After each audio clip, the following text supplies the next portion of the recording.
I've seen in the audience. I've seen in the audience some of the people that attended my talk. I'm sorry if I'm repetitive, but to me, I'm on a mission. We just need more programs. So I will just talk about my usual favorite topic, lifestyle medicine. Um, so many of you, I think, heard about this term, and this is a definition of what lifestyle medicine is in the adult world. And a lot of resources and attention are spent in lifestyle medicine in the adult world, but I think there is a lot of margin for the application in children. Um, and because we do know that children at an increasingly younger age are experiencing many of the same lifestyle related chronic condition as adults. And so this kind of create a huge opportunity for us. In the definition that you see on the screen, the key words in adults is reverse. But in children, I think we should kind of change the words into prevention, because I truly believe that in pediatric, lifestyle medicine encompasses key aspects of preventative medicine. We should be at the heart of the pediatric care. And all the component of lifestyle medicine, of course, there is physical activity, but as you can see, there are other aspects of lifestyle medicine. I'm not going to talk about those. I'm going to talk specifically about physical activity promotion. Um, and I'm happy to talk to audience like this one because we all speak the same language. We're all aware of the large amount of evidence that support the use of exercise as medicine. For many diseases affecting the adult population, you can see it in this list. And this increasing amount of data represented a compelling call for adult clinicians and researchers for the need to incorporate lifestyle medicine, and in particular counseling around physical activity and exercise prescription in the management of many adult patients. But I truly believe it's about time that also in pediatrics, we start to approach lifestyle counseling and exercise prescription and practice lifestyle medicine the same way we practice any other type of medicine, or the way we approach any type of medical therapy. And so why this is so important? Because children are sitting too much and moving too little to reach their full potential. Those are Canadian data. As you can see, only 35% of children in between 5 to 17 years old, they meet the criteria, the national criteria for physical activity recommendation. And it's also alarming that 51% of these children are also engaging in this in more screen time. So they're more sedentary. And why this is important, because we do know that this sedentary lifestyle will affect the health of these children as adults. And those are data for healthy children. And for healthy children, we do have guidelines, we do have expert consensus. In Canada, there is this fantastic website, Participation, the Canadian 24 Hours Movement Guidelines. So this happens in healthy children. Where is the situation for children that are living with chronic condition or children that are living with congenital heart disease? So I'm presenting data about two populations that I see in pediatrics: patients with congenital heart disease and childhood cancer survivor. And I want to introduce you, and then we'll talk about Jerry more at the end of this talk, is one of my patients. So he was referred to me because he's a childhood cancer survivor. He was exposed to anthracycline. And the reason why he was referred to me, it's very similar to why a lot of children are struggling. So obesity, abnormal lipid profile, low physical activity level. And so the referral to the program that I run and that I will describe later on is like provide specific guidance on physical activity. Now, we might think that Jerry is one of a kind, but unfortunately, he's not an exception. There are many pediatric patients who, for different reasons related to their medical condition or history, are adopting a lifestyle that is detrimental to their health. And as I said, I will come back to Jerry later, and I just want to start presenting data on what do we know about physical activity in first a population that patients that I follow, so children who are born with a heart condition, so with congenital heart disease. So this is a paper published by the American Heart Association in 2013, and it's it's a scientific statement, and you're going to see the main points coming into the slide. And what was important for this scientific statement is that it recognized the importance of physically active lifestyle to the health and well-being of children and adults with congenital heart disease. Also, they recognized there was no evidence regarding whether or not we should restrict from recreational physical activity for these patients, and also that counseling to encourage daily participation in appropriate physical activity should be a core component of every patient's encounter. Before that paper was published in 2011, also in Europe, the European Society of Cardiology published this expert consensus statement, and there are similarities. They recognize that physical activity is necessary for the optimal physical, emotional, and psychosocial development of healthy children, as well as for children with congenital heart disease, that clinician should prevent, again, the word's prevention is key in pediatrics. Clinicians should prevent the detrimental effect of inactivity and sedentary behavior and promote physical activity in those patients. That children should be advised, those children with congenital heart disease should be comply with public health recommendation for daily physical activity, and physical activity counseling should be a priority during every visit with a healthcare professional. Those are very important points. But although these two documents are very clear, so are no guidelines, are expert consensus, scientific statement, they are clear that patients with congenital heart disease should not be restricted and should be a physical activity promotion. This is not what is happening in clinical practice. And this is because there is a lack of consensus of the best practice to approach related to this specific topic. And this was nicely shown by this paper from Brian McCrindle at CKids. So this paper was conducted to evaluate the consistency of activity restriction for Fontan patients. Those are patients that have the most severe congenital heart disease, as provided by cardiologists, parents, and medical record. I might say they were very optimistic because their hypothesis was that restriction would not vary by the source. Instead, what they found is 70% of parents reported restriction, but there was a poor agreement with the cardiologist kind of restriction. There was a considerable variation also in between single cardiologists in the way they were talking about restriction and physical activity promotion to their patients. And the only aspect that was clearly stated was competition and body contact restriction. I think this is related to the fact that if you have a patient in anticoagulation therapy, that's the first things you're going to talk about exercise, and probably the only things you're going to talk about exercise. There was no specific terminology used to promote physical activity. And those are just of the few sentences that they collected during the study. And as you can see, even I think any one of us would be kind of confused. What does it mean activity as tolerated or exercise within comfortable limit? So that was another barrier to a proper physical activity promotion. And then what they found, that parents who are uncertain about physical activity have children who are more sedentary. And of course, conflicting information from clinician might affect patient self-efficacy towards a physical activity. So the question that in cardiology is always that the hot question, the hot topic is like, should we restrict our patients from physical activity? Sarah didn't said that I was trained in Rome. We do not have to restrict these patients. What do we know about these patients? How do we have to approach physical activity for them? We do know that their exercise capacity is reduced, but this reduction of exercise capacity, what we constantly talk about, is related to the cardiopulmonary test results. So we always look at the peak oxygen consumption, but daily life activities do not require a maximal effort. So I do think that it's about time that we start thinking about our patients' exercise capacity and our patients' ability to be active from a different perspective.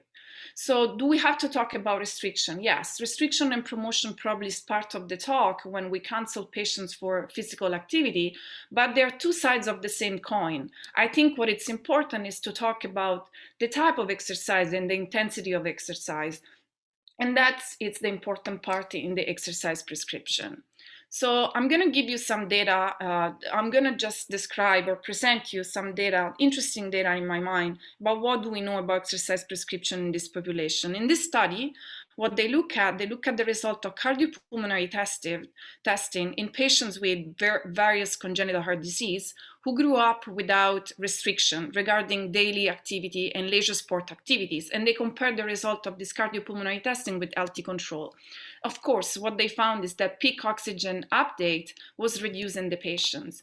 And as you can see here, this reduction of peak oxygen uptake was major for patients with complex congenital heart disease, but that's what we need. But the interesting data about this study is that there was no difference in the oxygen uptake at the ventilatory threshold, meaning that at submaximal level, you can see that even patients with complex congenital heart disease have the same exercise capacity of a healthy kid. And this is, I think, it's the important message. Patients with congenital heart disease have a normal submaximal exercise performance. And so there was no association, as I show you, between the exercise capacity at the anaerobic threshold with the heart defect severity. What is the effect of exercise on these patients if we start to exercise them? This is a systematic review that was performed to assess the positive or negative effect of physical exercise training in children and young adults with congenital heart disease. As you can see, more than 600 were the patients in all the studies that they review. And the primary outcome was peak oxygen consumption, physical activity level, muscle strength. What did they find? Majority of the study reported an increase in the primary outcome. Interestingly, the training intensity was submaximal. 3 studies reported sustained effect on long-term follow-up. There were no adverse event and no sudden cardiac death during exercise. So the conclusion was that exercise training is safe, improve fitness level, and should be part of the congenital heart disease treatment for this patient. So this is another review that was performed to evaluate the effect and safety level of exercise training in Fontan patients, again, the most severe congenital heart disease. And as you can see, they had 200 Fontan in all the studies that they review. And what did they find is that an exercise training increased exercise tolerance, and exercise tolerance is always related to the cardiopulmonary testing, increased the physical activity level, increased the muscle strength. They also look at quality of life. So they improved the quality of life of these patients. And again, no adverse effect, no sudden cardiac death.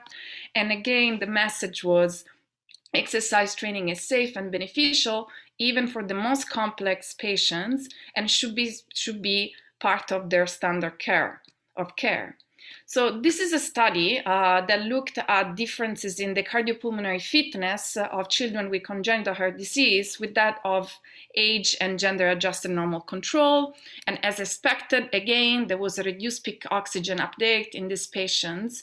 But also what they look at, and I'm going to show you the graph, it was what was the decline of the peak oxygen uptake over time in children with congenital heart disease versus control. And I think this is a striking data. As you can see, the decline is much faster, and it's much faster in girls compared to boys.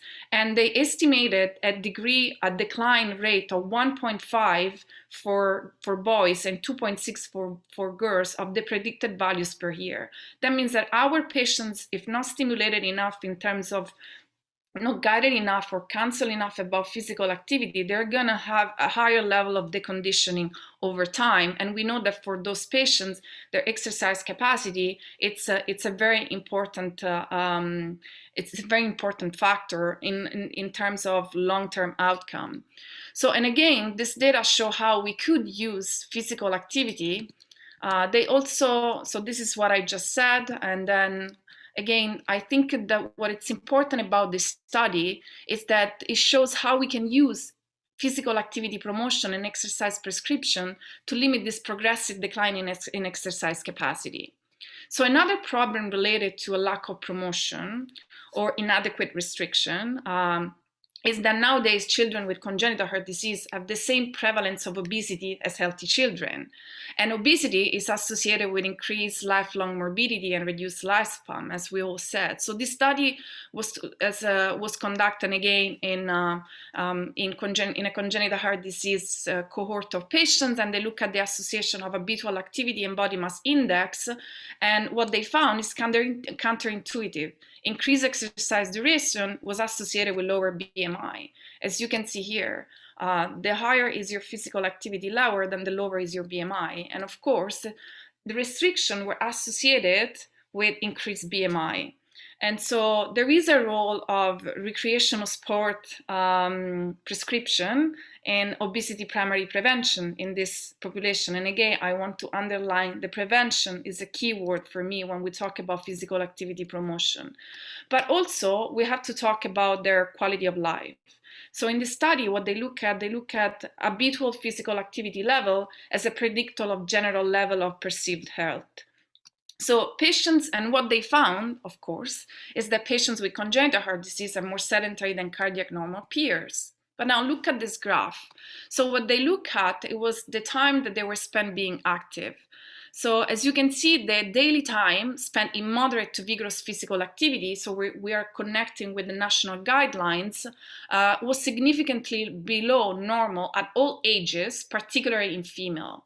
So if you look at those lines, those are the reference lines, are the 50 percentile for each age group. And majority of the patients, they can't fall below, and they kind of fall below the 5th percentile. And so I think, and also what they found is that the low level of physical activity was related to lower perceived general health, but the degree of activity or inactivity was not related to their exercise capacity. So I think that habitual physical activity, and we talk about what we talk, I will go back to some definition about physical activity, is potentially a modifiable factor for children with congenital heart disease and can improve also their quality of life. What is the role of us as clinician researcher, everybody that works with those patients in terms of affecting their physical activity level? This study was conducted to evaluate the effect of the severity of the lesion on physical activity level, or the influence of the cardiologist's recommendations on self-efficacy. And what you can see, the result is that there was no significant effect of the severity of the lesion on the level of physical activity. Self-efficacy was the most influential factor for sport and physical activity involvement.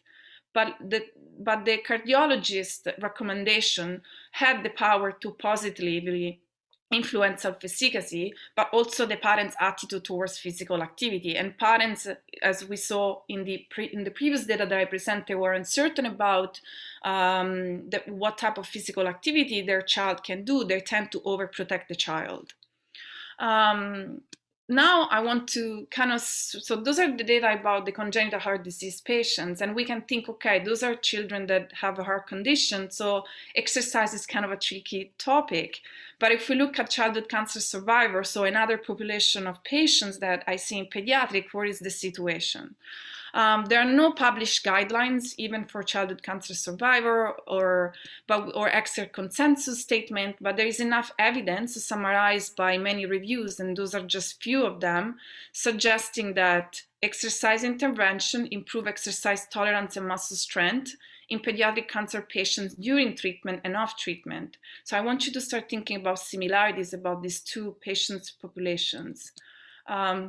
Pediatric cancer patients should comply with national physical activity guidelines, as we said for the congenital heart disease.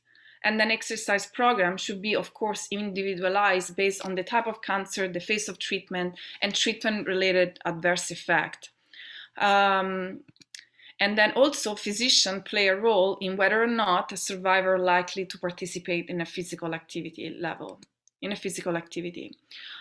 So what are the data, as I presented to you in congenital heart disease, that we know about the effect of physical activity on these patients? So, and what is the profile of these patients? They have significantly lower level of physical activity and fitness compared to healthy children. The physical limitations, there are some limitations and medical comorbidities that we have to take into consideration even in this patient. So I'm going to talk about personalization and exercise prescription. Pediatric cancer patients are at greater risk of acquired disease like obesity, diabetes, and cardiovascular disease, and this should ring the bell about prevention and lifestyle medicine in pediatrics. and physical activity level and fitness, they highly correlate with risk reduction and improved well-being and overall quality of life. Those are all very similar messages. So there is a need to use physical activity counseling to improve the health and well-being of a pediatric cancer survivor. The reported low physical activity level in this patient's population is multifactorial. On a patient's level, as you can see, there is the treatment effect that is going to affect patients' functional capacity and their emotional status. So gym classes are, so I don't participate. And so this makes patients being inactive. Inactivity produce deconditioning, and this is a vicious cycle that it reinforces itself, and the outcome is that these patients over time, they end up developing chronic disease. And again, it's not that I'm not against physicians, but because I'm one of them, but what is our role even in this patient's population? This is a study conducted in Alberta, and they did a survey amongst pediatric oncologists. And as you can see, here you have the reason for doing the counseling, talk about physical activity. But here there are the barrier that the physician encounter for promoting physical activity. And as you can see, lack of time and lack of knowledge are the main two reasons. But what was striking for me is how much time they were spent to counsel patients around physical activity. And majority, as you can see, is around 3 to 5 minutes. Also, even in this study, they reported a lack of specific terminology, and this is another analogy with the congenital heart disease population. But why is important even in this population to promote physical activity? Because even in this population, in this study showed there is a decline in physical activity level over time. So majority, as I said before, of those patients, they do not meet the recommended guidelines for physical activity, and physical activity declined faster, again, in these patients compared to their sibling. In this study, the sibling were the healthy control. And so as you can see here, the low level of physical activity was lower compared to the sibling in this age category. And those are young adults, and I think this is related to the fact that the physical activity was not promoted early on during their life, because I truly believe the lifestyle behavior should be promoted early on in life. They also found in the study that the decline of physical activity level was linked to cancer type, and with the lower physical activity level was found in patients with tumor on the central nervous system and kidney. And they also kind of identify where are the patients in this population that have a higher risk to have low physical activity level. Those are girls with obesity and lower level of education. Another reason why physical activity promotion should be enhanced in this population comes from studies like this one. They look at the association of exercise with mortality in adult survival of childhood cancer. And so what they found is that higher level of physical activity express a metabolic equivalent. As you can see, they have 4 groups. So 0, 3, 6, 9, 12, and 15, 21 was associated with a significant reduction in the cumulative incidence of all cause of mortality, with the difference between 11.7% of mortality in the most sedentary group, so the MET 0, compared to the 8% in the highest level, which is 15 to 21 METs. And what they found is similarly, there was a strong association with physical activity level with the mortality related to recurrence or progression of primary disease and health-related quality of life. Of note, the group of 15 to 21 MET is the group that was equivalent to 140 minutes of physical activity per week. So those were patients that were kind of exercising according to the level recommended for the general population. So so this what tells us that physical activity, in the increase of physical activity level in this patient's population is associated with a 40% reduction in risk of death from any cause. So this is a very important data. And also, what is the impact of the physical activity level in the quality of life of those patients? And interestingly, the same level of physical activity was related because you can see here, they still have the group of patients which are here, they're categorized with the same equivalent, metabolic equivalent as the previous study. So the same level of physical activity, so we're thinking about 15 to 20 MET, was related to less psychological burden and cognitive impairment in adult survival of childhood cancer. I put the red star beside the field that they were affected positively by the higher level of physical activity. So vigorous exercise was associated with lower prevalence of depression, somatization, but not anxiety. And for cognition, there were fewer impairment was observed in task completion, organization, and work memory. And then for heart-related quality of life, less impairment was observed in physical functioning, general health, vitality, and emotional and mental health in the most active group. And so again, there is a positive impact of exercise on emotional and cognitive health. So those are two populations of pediatric patients that I see, and then we look at all this data, and all the data and expert consensus point to the fact that exercise is safe and has positive effects not just on the body but also on the mind of those patients. So based on this data, what we expect is that this should be the kind of patient that I should see. This should be our reality, but our reality is actually much more this one.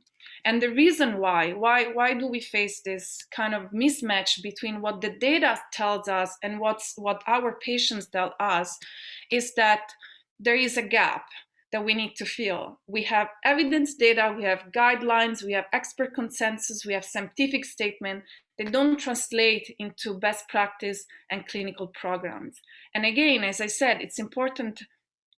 Definitions are important for me. So what do we have to think about? What is it? Physical activity promotion is not trying to push our patients to become an elite athletes. Unless we run an exercise study, we're not even asking them to do an exercise training. We're talking about promoting leisure activities. And as I said, those are activities that they can be performed at a submaximal level, where I show you majority of patients, even with congenital heart disease, they perform as healthy children. But I also think that it's about time that we rethink about how we look at physical activity, and we should adjust our goal. I think when we promote physical activity, we're not just promoting a bodily movement. I think our patients' physical activity level has multiple determinants that they go beyond their functional capacity, and this is the key point for me. It's also clear for me there is no one-size-fits-all approach in pediatrics, but there is a need for individualized exercise prescription, because we have to take into consideration that in pediatrics, children play or do sports, they do not exercise. So we have to take into account their developmental stage, presence of disabilities or comorbidities related to their specific disease, or as I showed you for childhood cancer survivor, probably related to the treatment that they had to undergo. Motivation and compliance is different. They have the social influencer. So we have to take into consideration the family lifestyle. So what is the environment that they live with? And then also the family resources in terms of finances and logistics. And then also we have to take responsibility as physicians. Do we have the time and the resources to promote physical activity? And I think there is a way of going through personalized or individualized exercise prescription. How do we do that in practice? We start from the general guidelines that we have, because I show you that in 2 pediatric patient population, we think that they should comply with the national guidelines that we do have. Then we have to take into consideration risk and benefit. So the individualization comes there for each patient. We have to set child-specific goals. We have to involve the family. We have to use specific language, and we have to start doing written exercise prescription. This is the only way to shift from generalized recommendation to an actual exercise prescription. And if we want to actualize this to nowadays, I think we're looking at 2 pandemics. So we had a pandemic before in terms of obesity in pediatrics. Now COVID is also affecting the way our children are coping with their daily life. And if adults, they experience during this past year a reduction of the 30% of physical activity and an increase of the 28% in the way they're sedentary, in their sedentary time, can we just imagine what is happening to children? This is, to me, another call for action. So what next is exercise prescription. And I want to present you with the program that I run at SickKids. It's called Exercise Medicine Program. This is the big model. It's a 12-month program. While patients are referred by by physicians. We do 4 on-site assessment. In this 4 on-site assessment, we do a physical exam, an exercise assessment, which is a cardiopulmonary testing. They also undergo a muscle performance test that is done by the physiotherapist of the program, Robin Deliva, and then they do a lifestyle counseling with me. And every month we do a telemedicine check-in to check if they're experiencing any trouble or problems, kind of following the lifestyle plan or lifestyle prescription that we together designed for them. And as I said, we start from the guidelines. And so how do we do an individualized exercise prescription? We talk about the dose of our medicine. So we talk about the 60 minutes of daily physical activity, that they have to have 2 types of activity, aerobic activities and muscle and bone strengthening activities. We talk about intensity. What does it mean, vigorous intensity for these specific patients? In terms of our clinical assessment, I am so lucky to have lots of resources. I know I'm not minimizing the challenges that a lot of clinicians in my face. For having less resources. So we do a body composition. This is the musculoskeletal evaluation done at the gym, and then we do a cardiopulmonary testing and the lifestyle counseling. I don't know why my slide is playing this. I don't think you can see that it's not proper. But anyway, the lifestyle counseling is about physical activity, sedentary behavior, nutrition, and sleep. Those are the 4 core components of my lifestyle counseling. I also have some questionnaire for them, for pediatric quality of life questionnaire. And for the physical activity prescription, I'm sorry, but you can see I use the frequency, intensity, time, and time principle. And that helps me to personalize the exercise prescription. So let's go back to Jerry. I introduced you to him at the beginning of my presentation, childhood cancer survivor that has low physical activity level, is dealing with obesity and lipid and abnormal lipid profile. What can we do to improve his lifestyle? So we did our assessment, cardiopulmonary testing, physiotherapy assessment, the questionnaire, the family counseling, and this is actually the prescription for him. So when I met him, he was already starting to improve his exercise level, and as you said, we were very precise, and he received a written exercise prescription, 5 days per week, moderate intensity. We talk about, and if someone has question, how do we teach them about intensity? It can be the talk test. If they have a wearable device, we can give them heart rate target zone, and then what is the time, and this is decided with the patients, 40-60 minutes, and then the type of exercise in this case was using the treadmill, the stationary bike at home, and then the physiotherapy, the physiotherapist Robin Deliva created kind of a strengthening program for him. And this is Jerry. We saw him at the first time, and then after 6 months, and as you can see how we started to see a change in his weight and BMI. In terms of his lipid profile, there was a trend in kind of normalization of the lipid abnormalities. As you can see, the total cholesterol was improving. There was an increase in the HDL, which is the good cholesterol, and then a decrease in the LDL. And then when we look at the cardiopulmonary testing, Jerry was strong. His peak workload was already in the 100% of what was expected for someone his age, but we saw an improvement. And when we look at his exercise capacity in 6 months, he improved. Not only the peak oxygen consumption, but also at the anaerobic threshold. And then when he did the muscle performance test or the analysis with the physiotherapist, it was within average and nonetheless with the intervention, we could see an improvement. And I want to introduce you to another case. This is Alexander. I'm smiling because I have a special connection with this patient. When I met him, he was 8 years old Fontan, again, one of the most complex congenital heart disease. He was referred to me for assessing his physical activity level, and the family wanted to have some guidance in terms of what is good, what is the right physical activity for my child. And Alex was already active, so the family was kind of active as an environment. So he was attending gym class. As you can see, this is how we collect the data: 40 minutes twice per week. It was doing basketball once a week, but the family wanted to increase the physical activity level, but they didn't really know how to tailor the intensity or the type of exercise. What was the right dose of exercise for Alex? And the first question they asked me if he could do CrossFit. And this is kind of the tricky situation. You have Fontan patients at 8 years old who wants to do CrossFit. So what we did, we proceed with our analysis. So we did the cardiopulmonary testing, the physiotherapy assessment, the questionnaire, the family counseling, and we came up with this prescription: 5 days per week, moderate, 40 to 60 minutes. And we actually allow him to do CrossFit. We connected with the facility, explained what type of restriction or recommendation we had in terms of the resistant training of CrossFit. But he was clear from our perspective that if the family and the facility were complying with our recommendation, he was allowed to attend the CrossFit program. And this is the cardiopulmonary testing result during the first visit and in 4 months. And you can see his endurance times increase.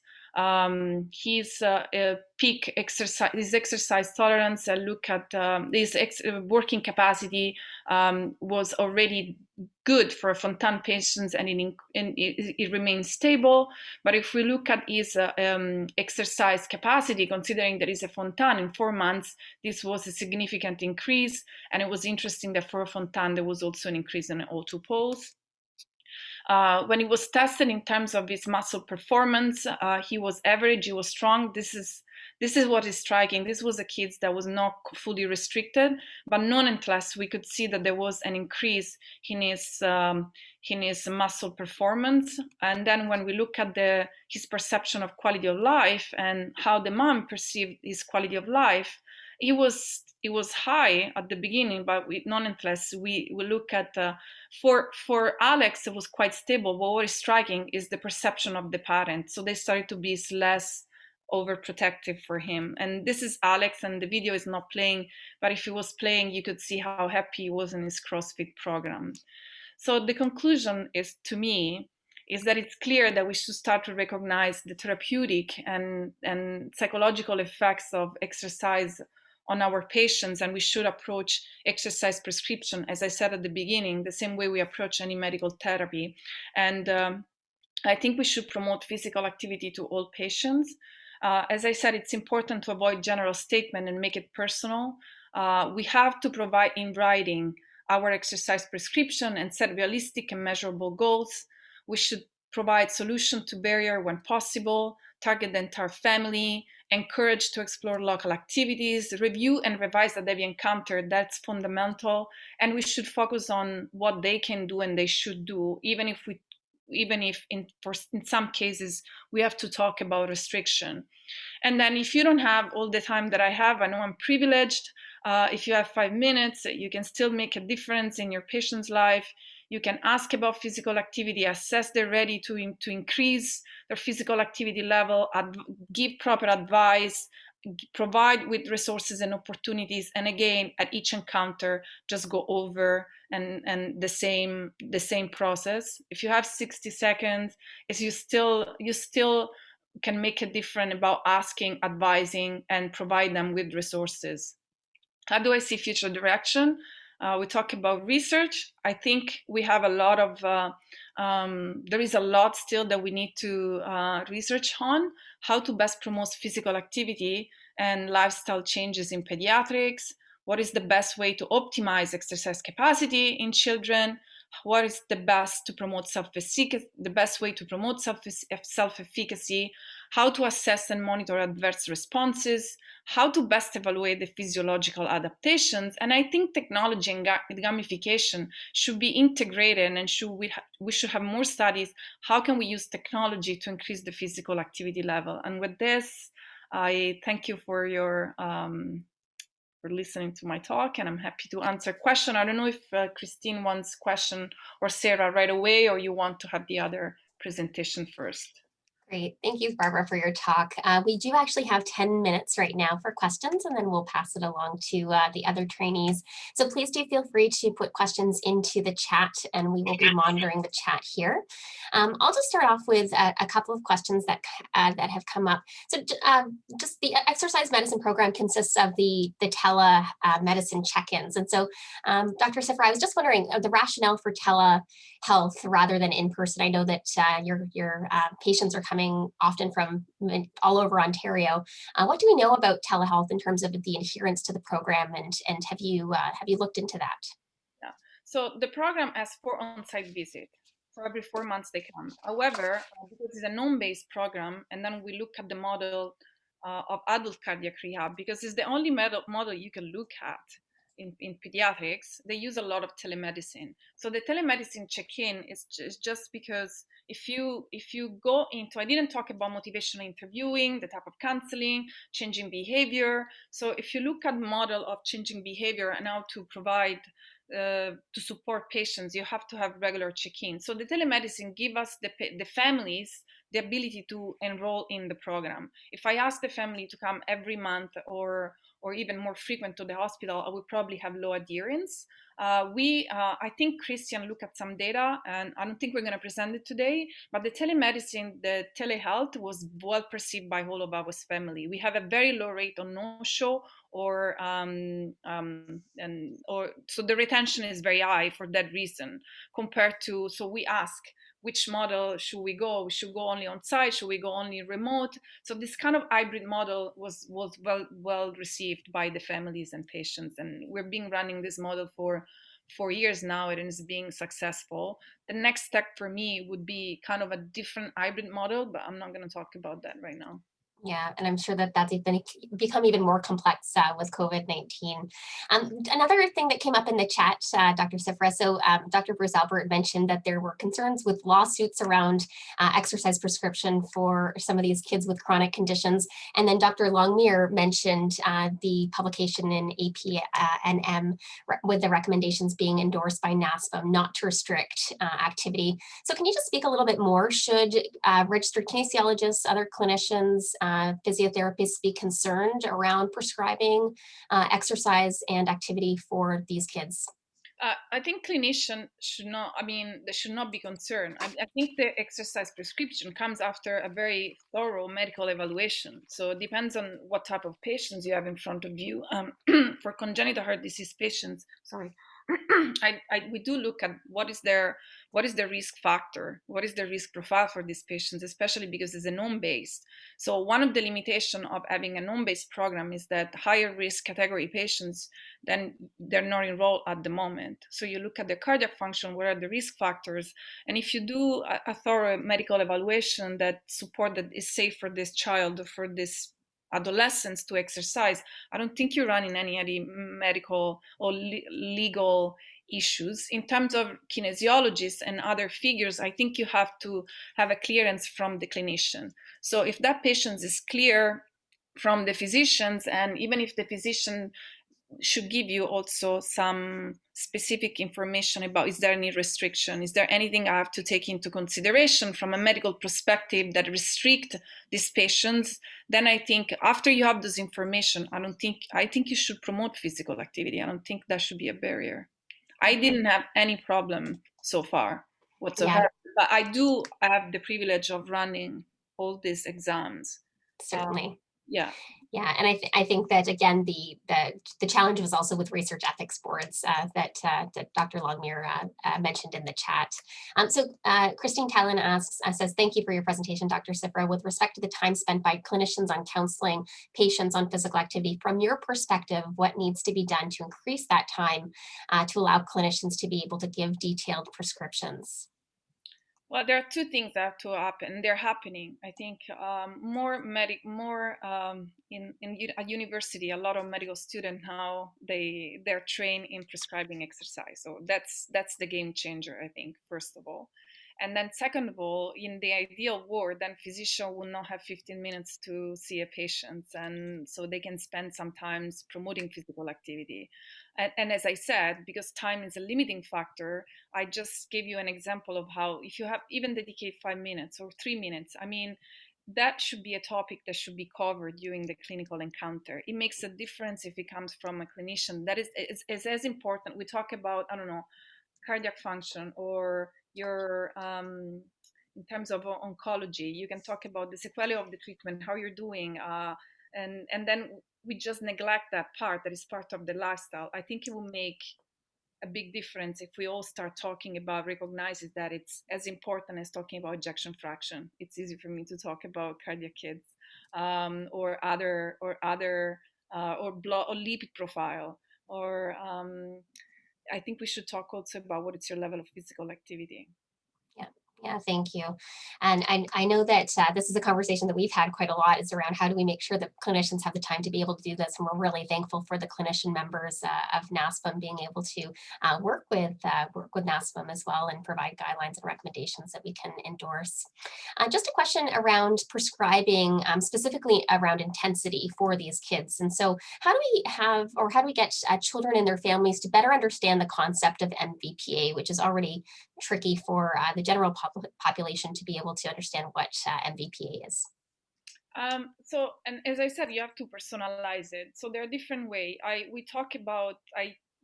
use the cardiopulmonary testing as diagnostic and therapeutic. So the exercise physiologist that works with me kind of guide them and ask them what is the perceived level of exertion during the bike, and then when they come and talk with me, we kind of re-guide them towards that, and we talk about the talk test, and then we try to also if they have it, because I cannot provide all my patients with a wearable device, we also kind of include technology into that, because I do the cardiopulmonary testing, especially for cardiac patients that have a Fitbit or a wearable device or an Apple Watch. I can give them heart rate target zone. But in a way, we use exercise, we use the cardiopulmonary testing, and we use the talk test, and we develop some material of how that we give to the family. How do you remember how you feel about when you are at the right level of moderate to vigorous intensity? I mean, you have to play it's with different scenarios. But I think the talk test and the rate of perceived exertion is kind of resonate with them. It resonate with them. Yeah, and for kids of different ages. So that's Yeah. great. Well, thank you so much for your presentation. I know that there'll be more questions. So if you do have more questions for Dr. Cifra, please do feel free to put those in the chat and she can respond there. But I'll go ahead and pass it off to Dr. Cifra to introduce the next two speakers. We have two of her trainees that are going to be talking as well today. So the next one is Christian. Is a master student with under the supervision of Dr. Brian McCrindle at Kids and myself. Where is he? I don't see him. Chris, are you there? Yep, I'm here. Can you hear me? Yes. So he's doing his master and he's looking at all the data that we collected during the first year of the exercise medicine program, and he's gonna just present a few data, and I think those are very striking data about what we have seen so far since we started the program. He's a very, very bright guy, and so I let him speak about what he has found going through the data. All right. Thank you so much for the opportunity to present to you some preliminary data that we have at the exercise medicine program. And for this presentation, I'll be talking to you about the association between clustering of lifestyle risk factors and the risk of health-related quality of life impairments among pediatric patients with chronic disease enrolled in the pediatric exercise medicine program. For the rest of my talk, I'll be turning off my camera for better bandwidth.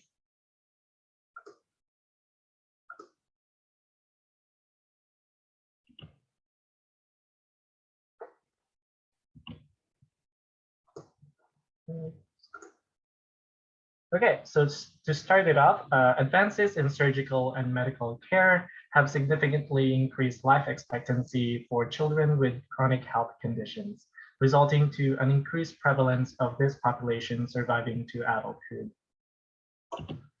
Health-related quality of life is an important health outcome for this growing population.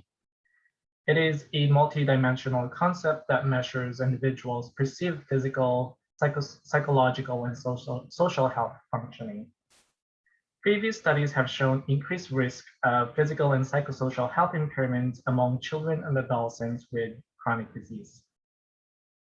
Additionally, health-related quality of life is also an emerging health outcome used to evaluate effects of lifestyle and other behavioral interventions in this population. There are important lifestyle-related risk factors that are prevalent in this population. Previous studies have shown lower physical activity levels and higher recreational screen time in children with chronic disease in comparison to healthy controls. Additionally, some reports have shown patterns of unhealthy dietary intake and poor sleep quality in this population. Evidence from healthy cohorts of children and adolescents suggests clustering of healthy lifestyle behaviors associated with better health-related quality of life. And in the context of childhood chronic disease, limited information is known about how lifestyle risk behavior patterns contribute to patients' health-related quality of life.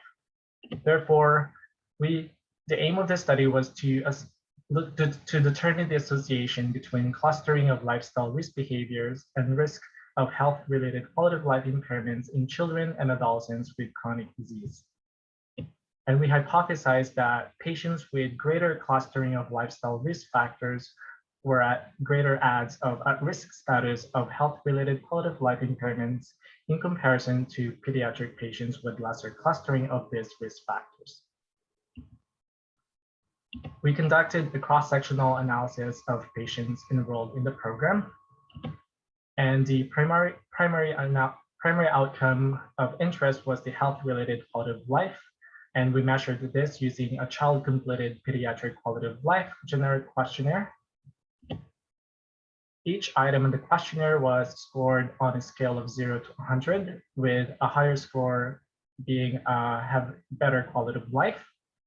And for those of you who are not familiar with the questionnaire covers 4 dimensions, such as physical, emotional, social, and school functioning.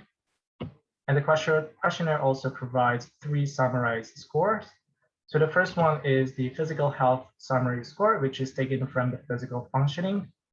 The second one is the psychosocial health summary score, taken from the sum of emotional, social, and school functioning over the total items of these 3 dimensions.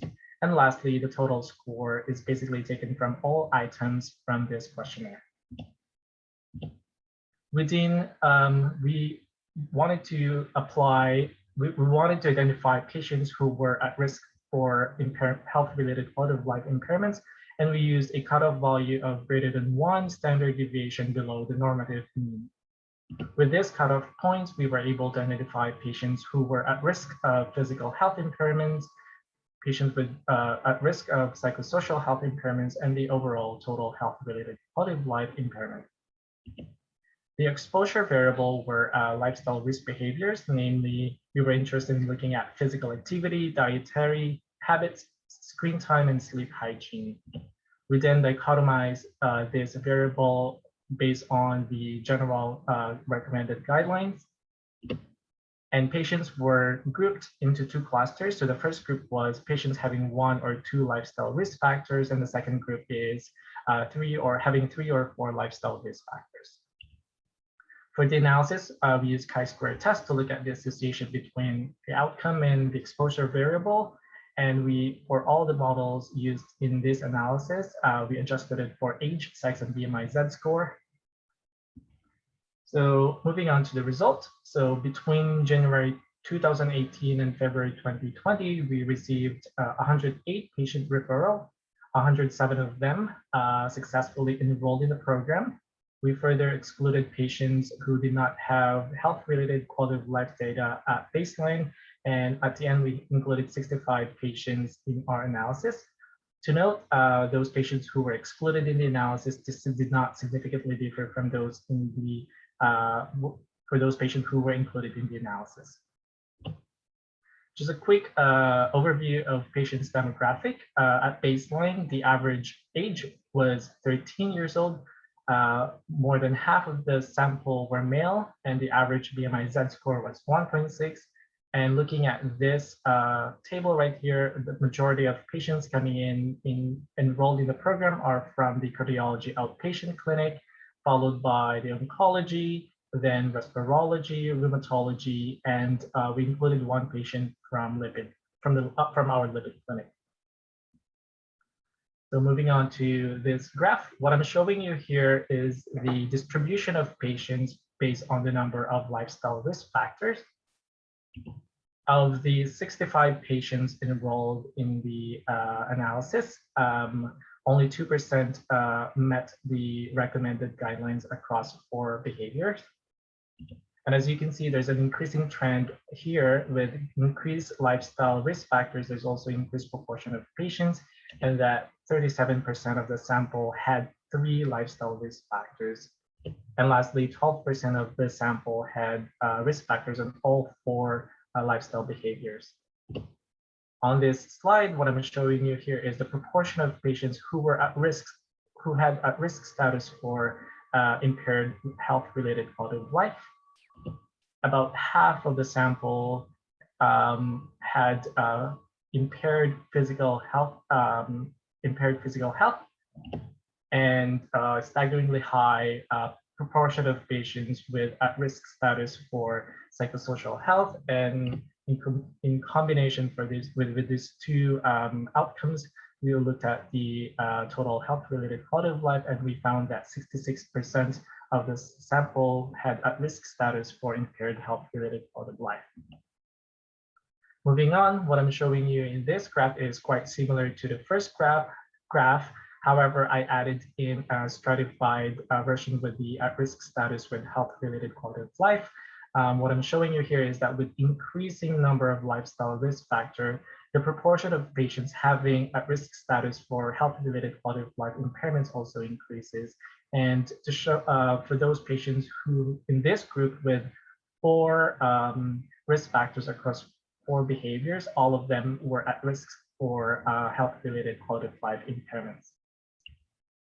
So looking at the association, so we did not observe association between clustering of lifestyle risk factors and the risk status for impaired physical health. Second, we found that clustering of lifestyle risk factors associated with at-risk status of impaired psychosocial health. And what I'm showing you here is that if I could draw your attention to the second column in our logistic regression, what I'm showing you here is that with patients with greater clustering of lifestyle risk factors had 3.18 times the odds of risk for psychosocial health impairments. And after adjusting for age, sex, and BMI Z-score, looking at this third column right here, we did not observe association between these 2 variables. Lastly, we looked at the association between lifestyle risk factors and the risk status for total health-related quality of life. In our logistic regression analysis, I could draw again your attention here in our unadjusted model.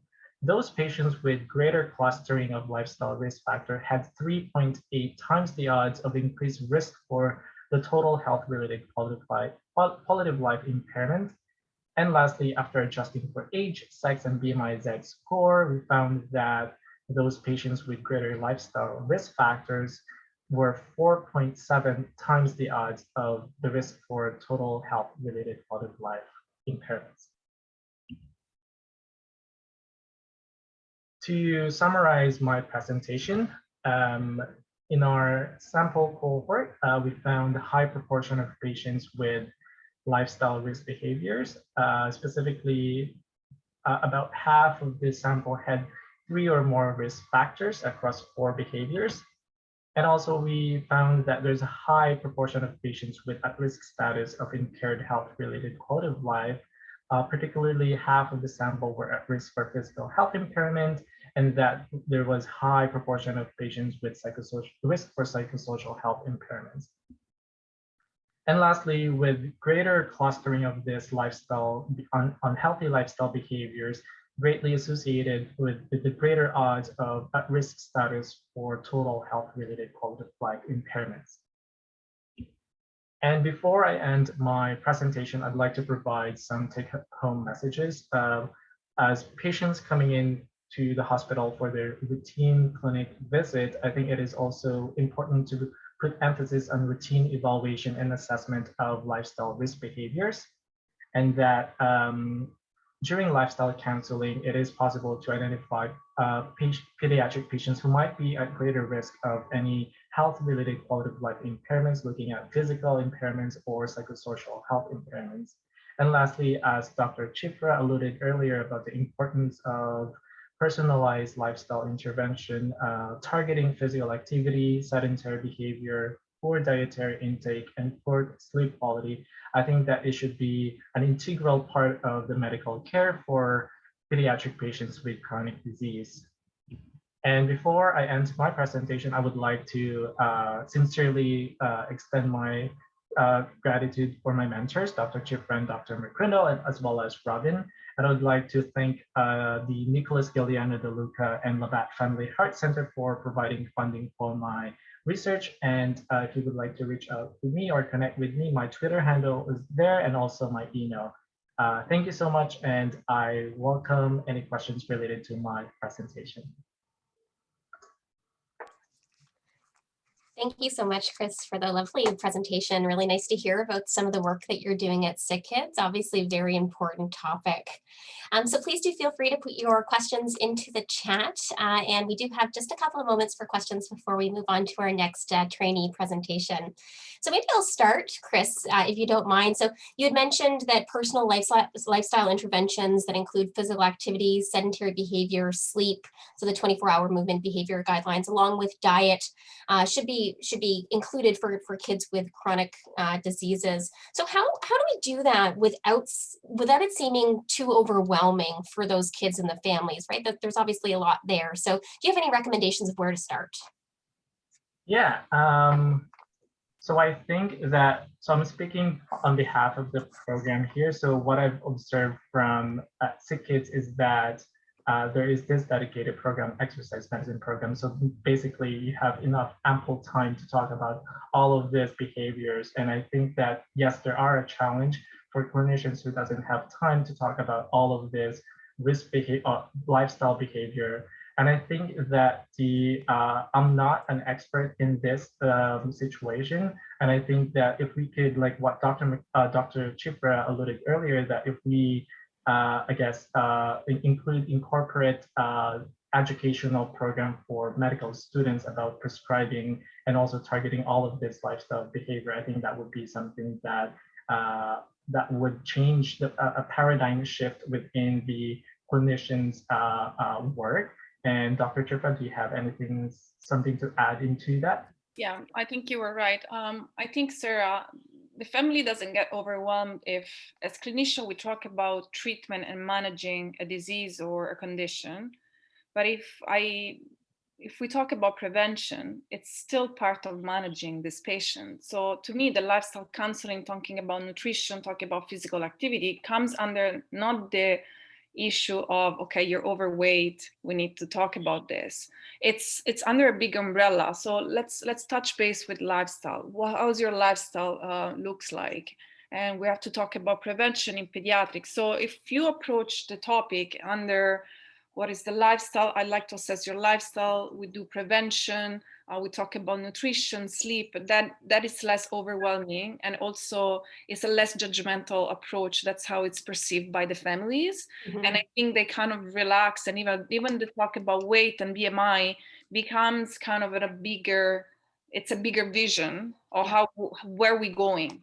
So everything is going fine. What's next? Where are we going next? And I always talk about it's a lifespan that we're talking about. It's a chronic disease. So how does the lifestyle can affect your health in the long term? So under this big umbrella, I think is well perceived by the family. And I saw a question that Christine. Yeah, it seems like it's very child-led as well, right? So I think that the child and family are very involved in that process. So so thanks for that. And yeah, Christine Talon had said, thanks, Chris. I can imagine the pressures on families with a child with a chronic disease being high. Is there a pushback from families to add another piece into their disease management plate? And so perhaps you have some answers, or maybe Barbara, you do as well. Chris? Yeah. I don't directly communicate with patients and families, so I guess this would be best addressed by Dr. Cifra. Okay. No, there is no push. Actually, some of the families says finally, because there is a lot of, they have a lot of question about physical activity, nutrition, what's the future, what's the outcome, what is the future health, how this disease might affect my child's ability to perform physically, to be integrated in society, to perform at school. So when you talk about lifestyle, you talk about a lot of things. It's actually a piece that, from my experience, the family thinks it was missing. Great, thank you. Maybe time for one more question, and Bruce, your question's quite big, so I'll let Barb answer that in the chat. But Angelica says, thank you for your presentation, Chris. Was there any one combination of risk factors that was found to be most common among participants? So either physical activity or sleep or diet? Yeah, thank you for that question, Angelica. Yes, I think the most common combinations are, so there were three, so physical activity, sedentary, and diet. Thank you. And Bruce asked what proportion of MDs are knowledgeable enough to do what's needed. And that's a big question and probably varies. So I'll let Barbara answer that in the chat later on. But Barbara, I'll pass it over to you to introduce our second trainee. Thank you so much, Chris, for your presentation. So the second one is Christian Cooper. He's a kinesiologist that I had the pleasure to meet at SickKids. He was working with the oncology hematology department, and he's very passionate about physical activity and exercise prescription. He's very interested in how a sedentary lifestyle or a lack of promotion is affecting patients, and he was working with the childhood cancer survivor. So we had the idea of running this research project about how to implement a physical activity program into the care of these patients, and he's presenting the result of this study, of this project. Thanks for the introduction, Barbara. I'm actually going to echo what Chris did, and I'm going to turn my video off. And my internet's having some trouble handling the meeting as is, so I'll just get my slides up here.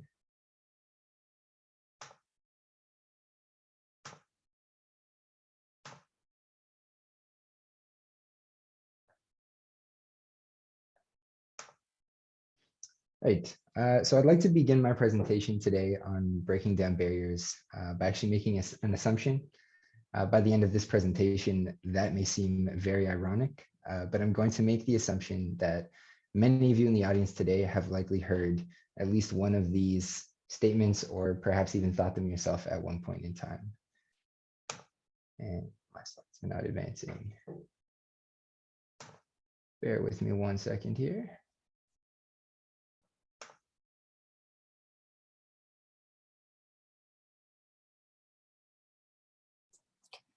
Christopher, if you hover over the Zoom presentation, there you go. That should work. Awesome. There. Thank you. So like I said, I'm sure some of you in the audience have either heard or thought perhaps one of these statements before yourself. So some of those can include just eat healthy and exercise, or I want to help my patients start exercising, but I don't know how. I think exercise would be unsafe for my patients, or I don't think patients would want to exercise.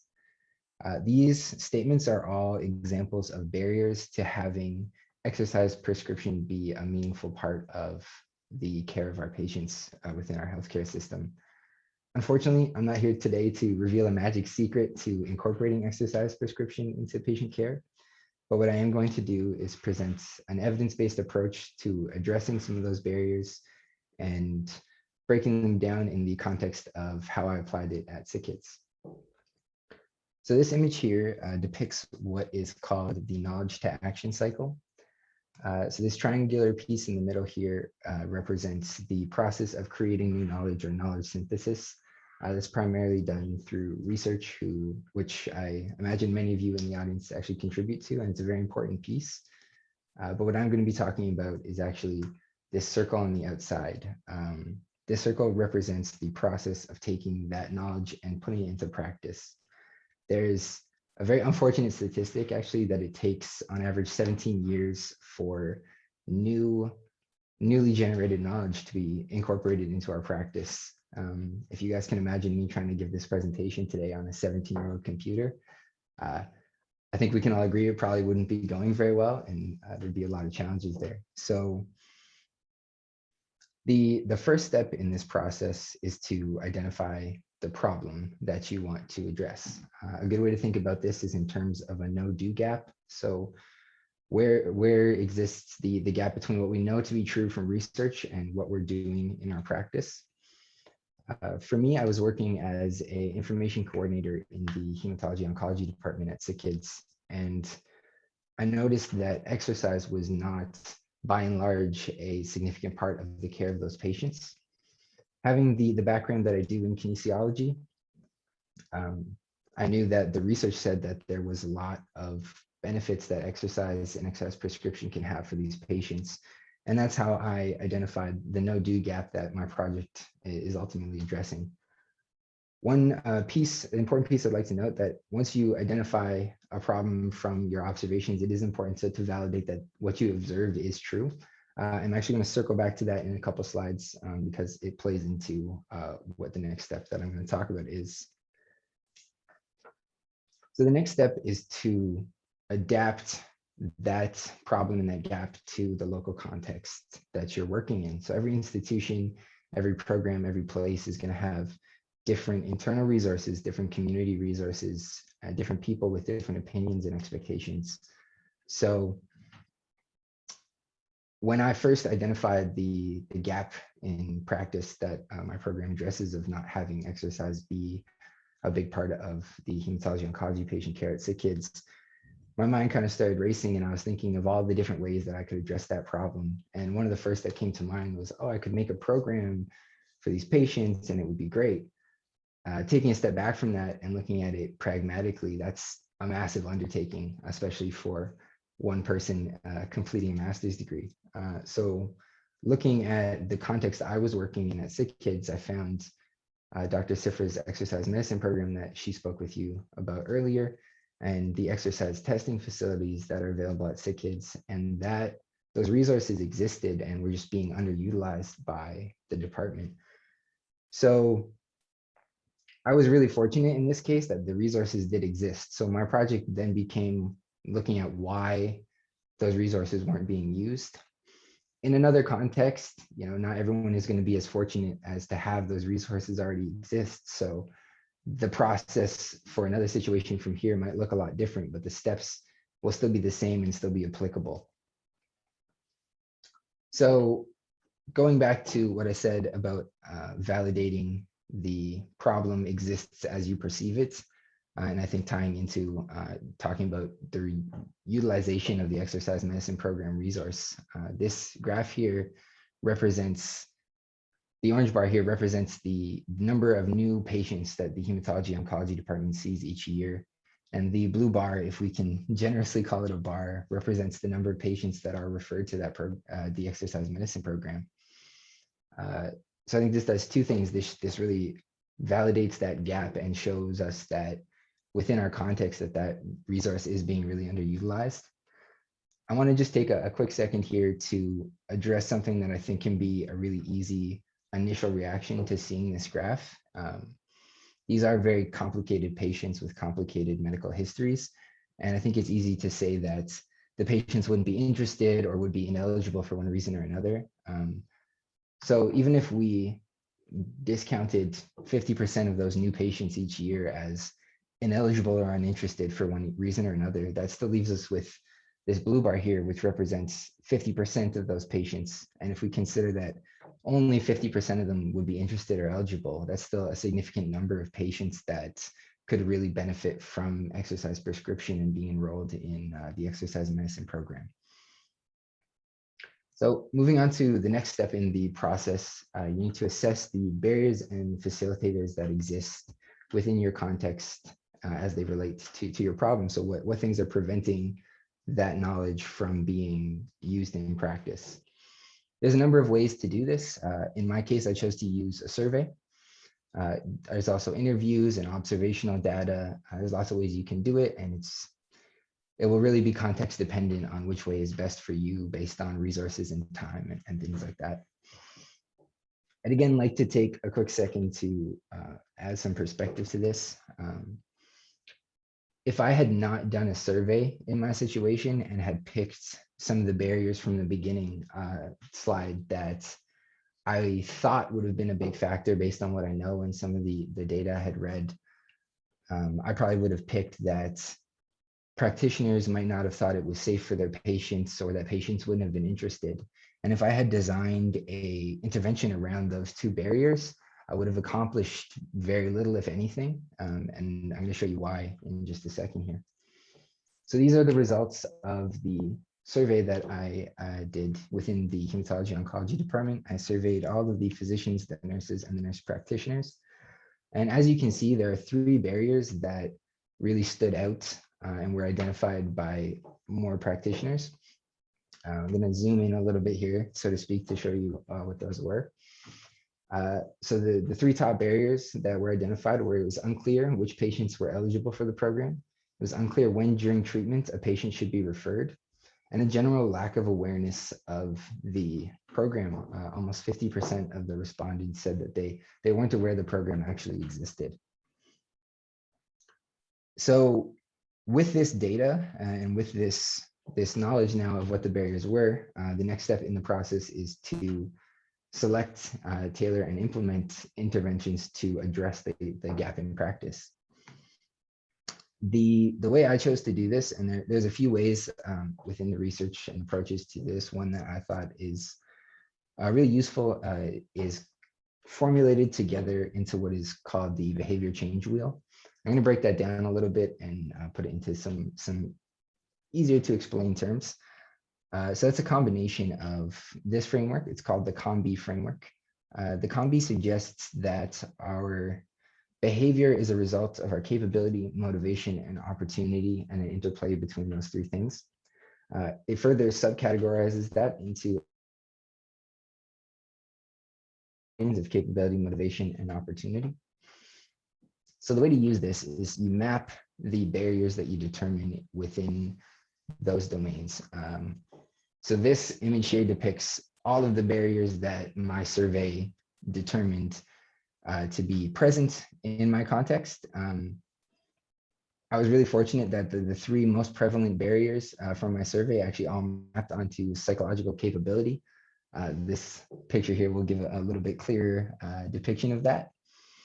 So each of those subdomains within the COM-B map onto intervention functions. And what intervention functions are functions that suggest strategies for intervention types that would be effective at addressing those barriers. I will just make a quick note here that these interventions are in relation to practitioners, not to patients. I really focused on practitioners for this intervention because of that data I saw of patients just not being referred. So the interventions that I came up with fall under these categories. So under education and enablement, having rounds, presentations in the HEMONC divisional rounds to talk about the program and to educate the practitioners about the benefits and how to refer patients. Have a referral recommendation added to the treatment plans within the department, they have treatment plans that guide the care of each patient and deviations from those treatment plans based on individual situation and clinical expertise. But having that recommendation in there addresses all three of those barriers. Through reading the treatment plan, practitioners will know the program exists. It'll be clear which patients are eligible for the program, and it'll have some guidelines and criteria on which to refer patients and to have that discussion with patients about the program. Also, to put up some awareness posters and brochures in clinical areas, again, to provide further opportunities for education and enablement, because you get that point of contact reminder by seeing the poster in the brochure. Finally, under training, we use an electronic health record system at SickKids, and the current referral order is rather confusing. It's a sub-referral of another order. So having a new referral order created that's directly to exercise medicine and training practitioners on how to find that and how to use it is the third intervention there. So moving on from your interventions, you go into these kind of 3 steps happen not as linearly as some of the previous steps. So it's important to monitor the use of your interventions. Are they being used as you intended? And if not, they might not achieve the desired outcomes. So you may have to adapt those interventions as you go. Evaluate your outcomes in both short-term and long-term. Are you achieving what you wanted to?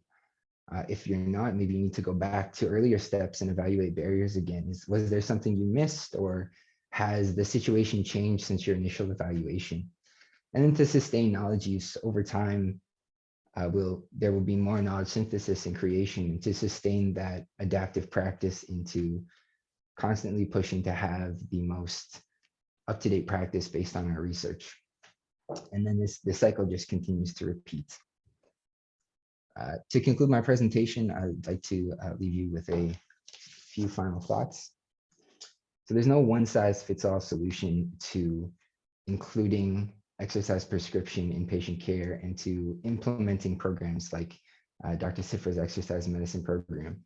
Every situation and every context is going to be unique, and it's important to consider those unique factors.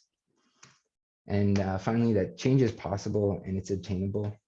I would go so far to say that as practitioners, we have an obligation to patients to work towards providing care based on the best evidence that we have. And in regards to exercise, there's lots of evidence that exercise can be really beneficial for a wide range of patients. And I think we need to continue to work towards having that be a part of our patient care.